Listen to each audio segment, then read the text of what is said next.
টঙ্গীর তুরাগ তীরে বিশ্ব ইজতেমা ময়দানে বয়ান, তালিম, জিকির এবং ইবাদতের মধ্য দিয়ে চলছে প্রথম পর্বের দ্বিতীয় ধাপের দ্বিতীয় দিনের কার্যক্রম। ফজরের নামাজের পর থেকে মুসল্লিদের নিজেদের খিত্তায় অবস্থান নিয়ে জোটবদ্ধ হয়ে করছেন ইবাদত বন্দেগী। বুধবার দুপুর 12টায় শুরু হবে দ্বিতীয় ধাপের আখেরি মোনাজাত। টঙ্গী থেকে তরিকুল ইসলাম তারেকের তথ্যছবিতে জানাচ্ছেন ইমরুল কায়েস।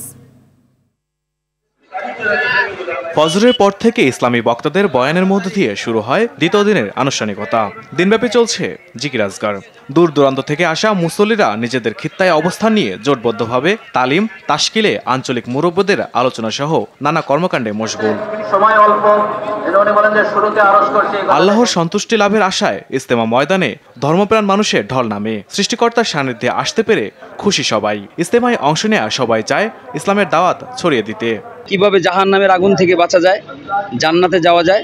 কোনো ব্যক্তি যদি দ্বীনি ইলম শিক্ষা করার জন্য কোনো রাস্তা অবলম্বন করে, আল্লাহ সুবহানাহু ওয়া তাআলা তার জান্নাতের রাস্তা সহজ করে দেয়। সারা বিশ্বের সকল মুসলমানের জন্য শান্তির জন্য আমরা এই বিশ্ব ইজতেমাতে সকলের জন্য আমরা মন প্রাণ খুলে আমাদের মুরব্বীদের মাধ্যমে আমাদের দোয়া অনুষ্ঠিত হয়েছে। বিশ্ব ইজতেমার উদ্দেশ্য হচ্ছে পুরো উম্মত কিভাবে জাহান্নাম থেকে বেঁচে যায় এবং পুরো উম্মত কিভাবে হেদায়েত পেয়ে যায়। প্রতিবারের মতো এবারও বিভিন্ন দেশ থেকে অংশ নিয়েছে মুসল্লিরা। এখানে যারা আসে একমাত্র আল্লাহ তাআলার সন্তুষ্টির জন্যই আসে, যে কিভাবে এরকমভাবে মানুষ তার জিন্দেগি আল্লাহ এবং আল্লাহ রসুল আর হুকুম মোতাবেক চালাইতে পারে।